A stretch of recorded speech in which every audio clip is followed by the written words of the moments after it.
महाराष्ट्र राज्य विद्युत महामंडळ वर्धा यांनी CK कावडे यांना असेसमेंट बिल पाठवले। बिलची रक्कम 68,000 रुपये एवढी त्यांना सांगितले की तुमचं मीटर स्लो चालते, या कारणाने तुम्हाला असिस्टेंटमेंट बिल पाठवण्यात आले। एरिया इंचार्ज चावरे यांना विचारले असता त्यांनी सांगितले की तुमचा मीटर स्लो चालते, त्या कारणाने बिल पाठवण्यात आले। व एकीकडे पारधी साहेबाला विचारले असता त्यांनी सांगितले की तुमच्यावर 135 चा गुन्हा नोंद झाला आहे, तुम्ही मीटरची चोरी केलेली आहे, तुमच्या मीटरचे सील तोडण्यात आले आहे, तुम्ही जर बिल भरले नाही तर तुमच्यावर FIR दर्ज करू शकतो, असे अधिकारी वर्ग CK कावडे यांच्यावर बिल भरण्यासाठी जोर जबरदस्ती करत आहे। संबंधित बिल कावडे हे नेहमी रेग्युलर कधी 2000 कधी 3000 बिल भरत होते। त्यांच्या मीटर बरोबर रीडिंग दाखवा सुद्धा होता, तर मीटर मध्ये फॉल्ट असला तर मीटर रीडिंग घेणारा व्यक्ती जेव्हा बिल पाठवतो तेव्हा त्यांच्या बिल मध्ये फॉल्टी मीटर असं लिहून येतो, पण असा कधीच त्यांच्या बिल मध्ये लिहून आलं नाही। अशातच CK कावडे यांनी आपल्या दूध व्यवसायाची 2 गायी विकून बिल भरण्याचा विचार केला। आता कावडे परिवार त्यांच्यावर उपास मारण्याची पाळी येणार आहे, असा प्रश्न सामान्य जनतेमध्ये निर्माण होत आहे। आता बघणं अपेक्षित हे आहे की एरिया अधिकारी चावरे यांनी ग्राहकांशी खोटं बोलून बिल पाठवलेले अशा अधिकाऱ्यांवर संबंधित अधिकारी व विद्युत मंत्री, खासदार, आमदार काही करणार का, असा प्रश्न निर्माण होत आहे। महाराष्ट्र TV24 करिता संतोष देशमुख, वर्धा।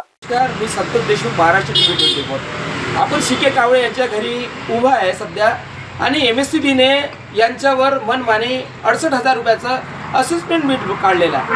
आम्ही चावरेला विचारलं असता की हे बिल कसं का दिलं, तर चावरेने एकच म्हटलं की त्यांचं मीटर स्लो आहे। आणि एकीकडे पारधी साहेबाला जर आम्ही विचारलं तर पारधी साहेबांनी त्यांना विचारलं की कशाचं बिल दिलेलं आहे, तर 135चं बिल दिलेलं आहे असं म्हटलेलं आहे। पण चावरेने हे पण म्हटलेलं आहे की त्यांचे सील तुटले होते। आपण सदर जर बघत असाल मीटरकडे तर सील सुद्धा लागलेले आहे, आणि सील लागून आहे, मग सील कुठं तुटलेले आहे आणि 130 इथं झालं कसं हेच समजायला येत नाही। ग्राहकाची सरेआम लूट इथं दिसून राहिली। MSCBची जबरदस्तीने कोणावर बिल थोटवायचे लाखो रुपये, आणि महावितरण कंपनीचा फायद्यात दाखवायचं हे MSCBचं लक्षणं आणि धोरण दिसून राहिलेले आहे। महाराष्ट्र TV24 साठी संतोष देशमुख, वर्धा।